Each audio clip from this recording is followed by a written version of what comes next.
ఆ తల్లి గర్భశోకానికి ఏడాది గడుస్తోంది. అధికారుల నిర్లక్ష్యానికి, పాలకుల వైఫల్యానికి తన 8 ఏళ్ల కొడుకు నిఖిల్ కాలి ముద్దయ్యాడు. మేడ్చల్ జిల్లా జవహర్ నగర్ కార్పొరేషన్ కు చెందిన అరుంధతి నగర్ లో మరియమ్మ అనే ఓ తల్లి తన 3 పిల్లలతో కలిసి నివాసం ఉంటుంది. తన భర్త రాజు 4 సంవత్సరాల క్రితమే చనిపోవడంతో తన కుటుంబ భారాన్ని తన భుజాలపై వేసుకుని వీధి తిరుగుతూ చిరు వస్తువులు అమ్ముతూ తన పిల్లల్ని పోషించేది. తన పిల్లల నవ్వులే ఇంటికి దీపాల్లా బ్రతుకుతున్న తన జీవితంలో అకస్మాత్తుగా చీకటి కమ్ముకుంది. తన 8 సంవత్సరాల బాలుడు నిఖిల్ వీధి బయట ఆడుతూ ఉండగా అనుకోకుండా విద్యుత్ ట్రాన్స్ఫార్మర్ షాక్ కు గురయ్యాడు. నిబంధనల కంటే తక్కువ ఎత్తులో కనీసం కంచె కూడా లేకుండా ఉన్న ట్రాన్స్ఫార్మర్ ఆ బాలుడికి యమపాసమైంది. విద్యుద్ఘాతానికి గురై పూర్తిగా కాలిపోయాడు. ఉస్మానియా ఆసుపత్రిలో మృత్యువుతో 9 రోజులు పోరాడి తుది శ్వాస విడిచాడు. ఈ ఘటనకు కారణం అధికారుల నిర్లక్ష్యం, పాలకుల చేతగానితనమేనంటూ బాలుడి కుటుంబీకులు, స్థానిక ప్రజలతో పాటు ప్రతిపక్ష పార్టీలు ప్రశ్నిస్తూ న్యాయం జరిగేంత వరకు అంత్యక్రియలు చేయమంటూ నిరసన తెలపడంతో ఉద్రిక్తత నెలకొంది. అక్కడకు చేరుకున్న జవహర్ నగర్ మేయర్ మేకల కావ్య, నేను ఓ మహిళనే, ఓ తల్లి బాధేంటో అర్థం చేసుకోగలను. జరిగిన ఘటనపై చర్యలు తీసుకుంటాం. 15 రోజుల్లో 10 లక్షలు ఎక్స్‌గ్రేషియాను అందజేస్తాం అని కుటుంబీకులకు హామీ ఇచ్చి అంత్యక్రియలు పూర్తి చేయడాన్ని తెలిపారు.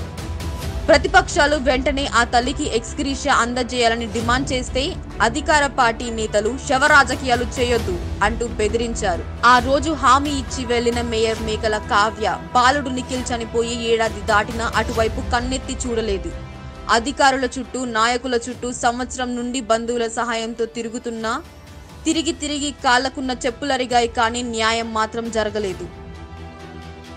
నవమాసాలు మోసి కడుపారా కన్న తన కొడుకు పోయాడన్న బాధలో తీవ్ర మనోవేదనతో అనారోగ్యానికి గురైంది ఆ తల్లి. కళ్ళ ముందు కొడుకు ఆడుతుంటే చూసి మురిసిన ఆ తల్లి తన కొడుకు పేర్చిన చితిపై రక్తపు ముగ్ధై పడున్న కఠోర ఘటనాన్ని జీర్ణించుకోలేకపోయింది. కొడుకు చనిపోయాడన్నా బ్రతికున్నట్లు ఊహించుకుంటూ జోలపాడుతూ జోకొడుతుంది. కొడుకు చనిపోయాడన్న విషయం గుర్తుకు రాగానే కడుపులో పేగులు గుణపాలతో పెకిలించినట్లు అవుతుందో ఏమో. పాపం ఆ తల్లి తట్టుకోలేక కేకలు పెడుతుంది. ఫిట్స్ బారిన పడి నరక యాతన అనుభవిస్తుంది. మరియమ్మకు మెరుగైన వైద్యం చేయించే స్తోమత రమేష్ కు లేక దిక్కుతోచని పరిస్థితుల్లో ఉన్నాడు. ఎక్స్‌గ్రేషియా అందకపోవడానికి అసలు కారణమేంటి? అధికారుల నిర్లక్ష్యమా, పాలకుల వైఫల్యమా? Nation today Telugu exclusive special story.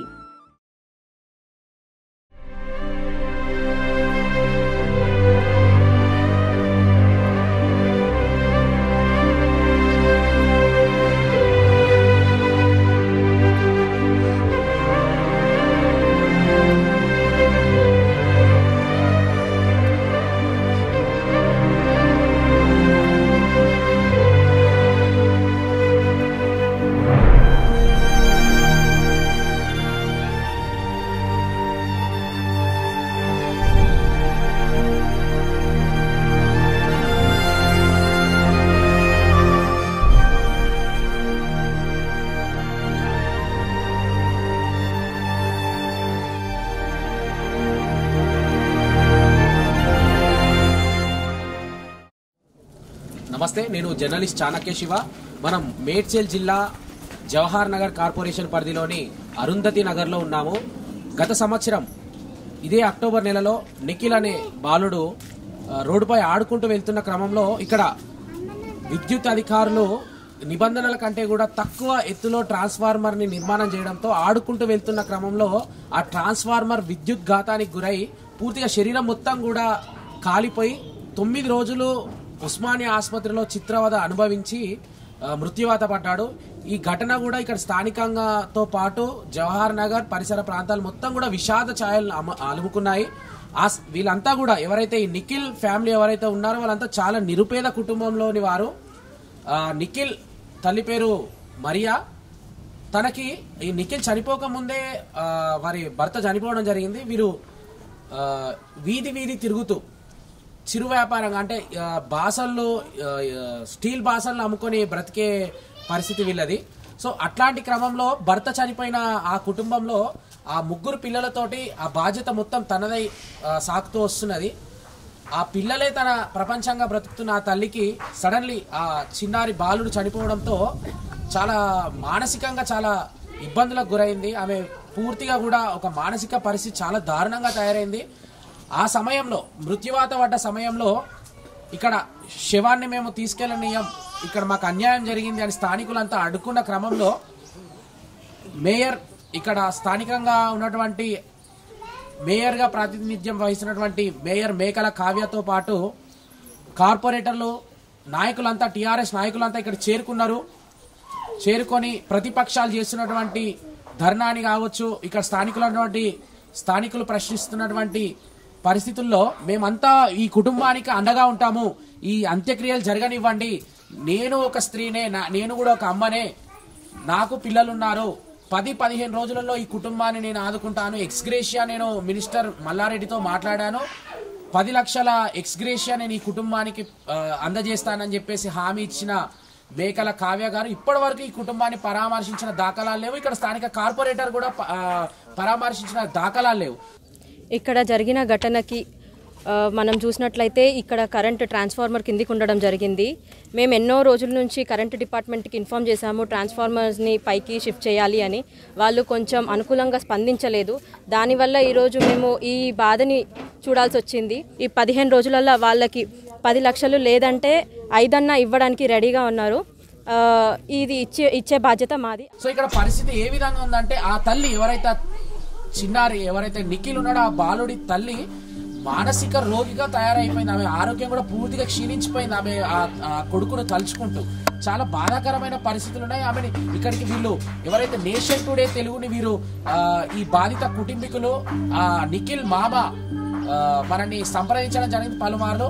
మనం కూడా ఇక్కడి ఆ విషయంలో మనం వీళ్ళ బాధని మనం తెలుసుకుందాం. ఇక్కడ ఉన్నటువంటి పరిస్థితిని మనము అధికారుల దృష్టికి తీసుకెళ్లాలి, నాయకుల దృష్టికి తీసుకెళ్లాలి అనే విషయం మీద ఇక్కడికి వచ్చి చూస్తే అసలు ఆ తల్లిని పలకరించే లోపే తన పరిస్థితి, మానసిక పరిస్థితి చాలా భయంకరంగా వెళ్ళిపోయింది. ఆమెకు ఫిర్స్ వచ్చేసింది. నెత్తి కూడా చాలా తీవ్రంగా తల నొప్పితో ఆమె ఫిర్స్ బారిన పడిన పరిస్థితి మనం చూసాం. ఇక్కడ చాలా భయంకరమైన పరిస్థితి ఇది. సో ఇక్కడ ఇవన్నీ చూస్తున్నా మాకే మనసు చలించిపోతుంది. సో వీళ్ళ పరిస్థితి ఏంది, అసలు వీళ్ళ కుటుంబం పరిస్థితి ఏంది, వీళ్ళ డిమాండ్స్ ఏంది అనేది మనం తెలుసుకునే ప్రయత్నం చేద్దాము. చెప్పండి, మీరు నిఖిల్ మామ కదా అండ్ మరియమ్మ వాళ్ళ అన్ననా తమ్ముడు? సో చెప్పండి, మా ఇక్కడ పరిస్థితి ఏంది, మీ కుటుంబం పరిస్థితి ఏంది, ఆమె పరిస్థితి ఏంది, మీ డిమాండ్ ఏంది? డిమాండ్ అంటే ఏం లేదన్న, ఇప్పుడు ఎందుకంటే ఆమెకి 15 రోజుల్లో ఇట్లా ఆమెకి ఆధారం చేస్తున్నారు, అది లేదు. నన్ను పేపర్ల కోసమని ఆడకి పో ఈడకి పో అని చెప్పి అటు ఇటు తిప్పుతా నెలలు అని చెప్పి 15 రోజులు అని చెప్పి ఇప్పుడు సంవత్సరం అయిపోయింది. లీగల్ సర్టిఫికేట్ అన్నారు, అట్లు కానీ మొత్తం తిప్పారు. కానీ ఆమె పరిస్థితి చూస్తే మంచిగా లేదు. ఇప్పుడు ఆమెకు తినడానికైనా కానీ ఏడ్చి రావాలా, మొత్తం అప్పులు పాలి, ₹1,00,000 అప్పు తెచ్చినాం. ఆమెకి ఇప్పుడు మిత్తి ₹2 కాదు, రూపాయి కాదు, ₹5 మిత్తితో కట్టాం.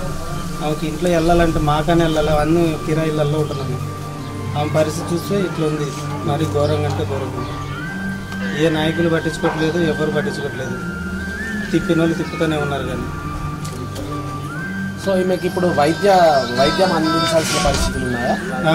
ట్రీట్మెంట్ చేపిస్తూనే ఉన్నాను, అయినా తక్కువ కావట్లేదు. పెద్ద హాస్పిటల్కి పోవాలంటే మాకు అంత బడ్జెట్ లేదు మా కాడ. ఇప్పుడు ఏదో చిన్న హాస్పిటల్కి వెళ్తున్నాం, తీసుకుని వస్తున్నాం, చిన్న హాస్పిటల్కి తీసుకుని వస్తున్నాం, తగ్గుతుంది పెరుగుతుంది, అవి ఉండే కొన్ని ఇంకా సీరియస్ అవుతుంది అంటున్నారు. సో ఇప్పుడు ఇక్కడ ఈమె జీవనం ఏంటి, మీకు ఆహారం కావచ్చు, వీళ్ళకు కుటుంబం భారం ఎవరు మరి భుజాల మీద వేసుకున్నారు, ఎవరు చూసుకుంటారు? మేమే మా కుటుంబం మనిషికి ఇంత వేసుకుని గడుపుకుంటున్నాము. అధికారుల దృష్టికి మీరు మీరు ఈ ఎక్స్గ్రేషియా ప్రకటిస్తా అన్నారు, దీని మీద మీరు వారు ఏమంటున్నారు? ఇదిగో ఇస్తా అని ఆశ పెడుతున్నారు. కానీ ఇంతవరకు ఆమెకి ఏ ఆధారం చేసింది లేదు. పిల్లల్ని చదివిస్తానన్నారు, ఆమెకి ఇల్లు కట్టిస్తున్నారు, 10 లక్షలు అయ్యి ఇస్తానని మేయర్ కావ్య గారు ఆ మేడం కూడా అన్నారు. ఇంతవరకు ఒకళ్ళు ఇల్లు కట్టించింది లేదు, ఆమె జాబ్ ఇప్పిస్తున్నారు, జాబ్ ఇప్పించింది లేదు. ఆమె ఉండంగా పిల్లగాడిని గుర్తు తెచ్చుకుని ఇంకా ఆగమైపోతున్నాము. పరిస్థితి ఇట్లా ఉన్నాం. చెప్పండి అమ్మా, ఈ పరిస్థితి మీద మీ ఏమవుతుంది చెప్పండి. ఆమె పరిస్థితి వారానికి ఒక్కసారి 10 రోజులకోసారి అట్లా మైండ్ పోతుంది. అసలు ఆమె ఏం చేస్తుందో అర్థం కావట్లేదు. చిన్నపిల్లలతో ఆడుకుంటూ మైండ్ పోయి అసలు పిచ్చిదారిలా చేసుడు, తనలేని విపరీతమైన తనలేని పడుకోవడం, చూడు మేము చూడలేక మాకు అంతా ఏడుస్తూ మేము నైట్ అయినా పొగలో కాపులో ఉంటాం. ఆమె కిరాయితో కట్టుకోలేక ఎందాక పిల్లలను చూసుకోవాలా, కిరాయిని చూసుకోవాలని చెప్పి ఒకసారి మైండ్ కొద్దిగా మంచుకున్నప్పుడు ఏడుచుకుంటుంది. అసలు ఏం చేసేది కూడా అర్థం కదా. అంత ఎందాక హాస్పిటల్ పోతే పెద్ద హాస్పిటల్ వేసుకుంటున్నారు.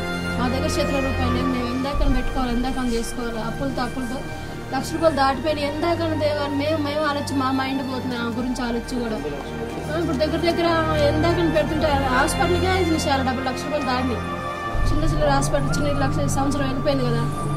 చిన్న హాస్పిటల్కి పోయినప్పుడల్లా 2,000, 3,000, 2,000, 3,000 తక్కువ అట్లా హాస్పిటల్కి ఎన్ని మందులు మింగినని చెప్పిన తర్వాత అట్లా అయిపోతుంది. పిడిసిలు ఎక్కువ చూడు, చేతులు కాలు చల్లగా అయిపోడు, అసలు అట్టెట్లా చేసుడు. అది పిల్లలు చిన్నపిల్లలు వాళ్ళు ఏడుస్తున్నారు చూసారు. చిన్నపిల్లలు యాక్సిడెంట్ చేసినట్టు ఇంతకు ముందు అంటే ఆమె మతి స్థిమితం కూడా సరిగ్గా ఉండట్లేదు అని చెప్పేసి మీరు అనుకుంటుంటారు. మతి అసలు ఇంట్లో చిన్నపిల్లలతో ఆడుకుంటుంది. అసలు పిచ్చిదానిలోకి అయిపోతుంది. పిల్లలు పిలిచి ఆడుకుంటాం. అది ఆ పిల్లగాడికి ఆలోచన వచ్చేట వల్ల అందరం మేము ఏడుస్తుంటే కూడా కొంచెంసేపు ఏడిచినట్టు మైండ్ పోయి ఆడుకుంటాం, నవ్వుతుంటుంది, ఏడుతుంటుంది, తలకాయ కొట్టుకుంటుంది.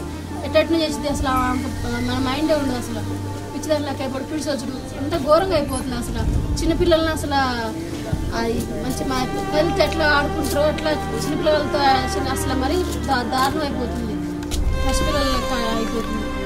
పెద్దల లెక్కలేదు అసలు. సో ఇది పరిస్థితి. ఈ టిఆర్ఎస్ ప్రభుత్వము, ఇక్కడ ఎమ్మెల్యే, ఇక్కడ ఉన్నటువంటి మేయర్, కార్పొరేటర్లు, విద్యుత్ అధికారులు ఒక తల్లిని పిచ్చిదాన్ చేసినారు, ఒక కొడుకుని దూరం చేసి పిచ్చిదాన్ చేసినారు, ఆదుకోకుండా ఆగం చేసినారు. ఇది ఈ బంగారు తెలంగాణలో ప్రభుత్వం యొక్క పాలన. వాళ్ళని కాళ్లకు చెప్పులు అరిగేలాగా దింపించినారు. ఈ సర్టిఫికేట్ కావాలి, ఆ సర్టిఫికేట్ కావాలి, ఆ బాబు చనిపోయింది ట్రాన్స్ఫార్మర్ తోనే, ఆ విద్యుత్ ఘాతంతోనే చనిపోయింది అన్నట్టు సర్టిఫికేట్ కావాలి. ఇవన్నీ కావాలని చెప్పేసి అధికారులు వాళ్ళ ఆఫీసుల చుట్టూ తిప్పినారు, నెలల తరబడి తిప్పినారు. ఈ రోజు ఇంకా సంవత్సరం దాటుతున్నా కూడా ఎట్లాంటి వీళ్లకు ఆదుకోవడం జరగలేదు. విద్యుత్ అధికారులకు నేను ఒక సూటి ప్రశ్న వేస్తున్నాను.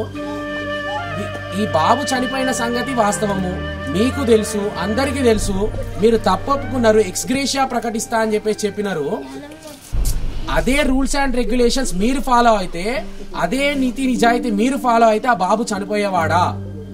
ప్రభుత్వం ఇచ్చేటటువంటి ఎక్స్గ్రేషియా 5 లక్షలు 10 లక్షలు కాదు, ₹1,00,00,000 మీరు ఇచ్చినా కూడా ఆ బాబుని తిరిగి తెచ్చేయగలుగుతారా? మీరిచ్చే డబ్బులు వాళ్ళకి ఏదో వాళ్ళ ఆరోగ్య సమస్యలకి, వాళ్ళ ఇంట్లో చిన్న చిన్న సమస్యలకు తీర్చడానికి ఉపయోగపడుతుంది అంతే. ఈ రోజు ఆ అమ్మ మతి స్థిమితాన్ని కోల్పోయింది. ఆ బాబు పేరెత్తితే కథం అట్లాంటి ఫిట్స్ వచ్చే పరిస్థితులు, ఒక మతి స్థిమితాన్ని కోల్పోయి చిన్నపిల్లలాగా ప్రవర్తించే పరిస్థితులు, కేకలు పెడుతూ ఏడుస్తున్న పరిస్థితులు ఇక్కడ కనబడుతున్నాయి. మేయర్ గారు ఇక్కడ నేను ఒక స్త్రీనే, నేను ఒక అమ్మనే, నాకు ఆ విలువ తెలుసు, ఆ ఇంటికి నేను ఆదుకుంటాను, 15 రోజులలో ఎక్స్గ్రేషియా ప్రకటిస్తా అని చెప్పేసి నమ్మబలికి ఆ శవాన్ని, ఆ బాలుడి శవాన్ని అంత్యక్రియలు చేపించి బలవంతంగా ఈ రోజు తప్పించుకొని తిరుగుతున్నారు. ఇక్కడి కార్పొరేటర్లకి ప్రభుత్వ భూములను కబ్జా చేసి కోట్లు సంపాదించే దాని మీద శ్రద్ధ, తమ ప్రజల ఓట్లతో గెలిచి ఈరోజు సింహాసనం మీద ఎక్కి కూర్చున్నారు. ఈ ప్రజల సమస్యల మీద లేకుండా పోయింది మీకు.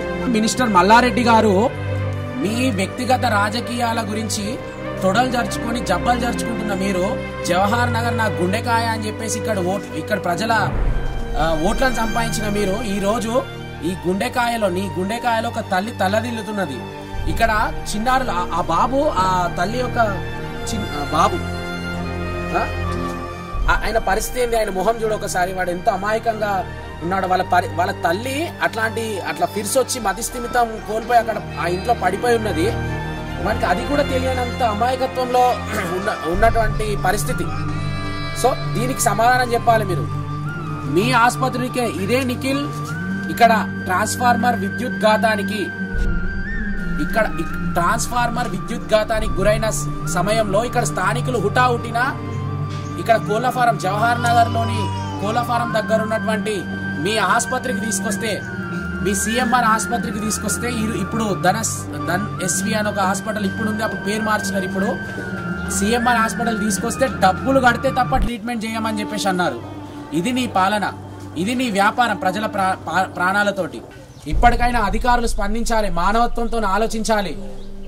ఇప్పటికైనా త్వరగా మేయర్ గారు కావచ్చు, కార్పొరేటర్లు కావచ్చు, విద్యుత్ అధికారులు కావచ్చు, దీని మీద స్పందించి వీరి కుటుంబానికి న్యాయం చేరేలాగా చూసుకోవాలి. వాళ్ళ కొడుకునైతే తెప్పించలేము, వాళ్ళ కుటుంబాన్ని అయితే మనము మంచిగా చేయలేము, కానీ కనీసము వాళ్ళకి ఆసరగా నిలుద్దాం.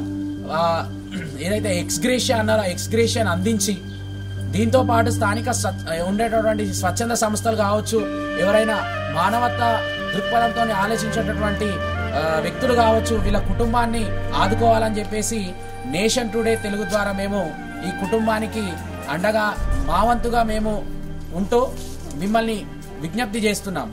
కొడుకునెలాగో తెచ్చివ్వలేరు, కనీసం ఇప్పటికైనా ప్రభుత్వం స్పందించి ఆ కుటుంబానికి హామీ ఇచ్చినట్టుగా 10 లక్షలు ఎక్స్గ్రేషియా ఆ తల్లికి అందజేస్తే తన ఆరోగ్య పరిస్థితికి, మిగతా పిల్లల భవిష్యత్తుకు ఉపయోగపడుతుంది.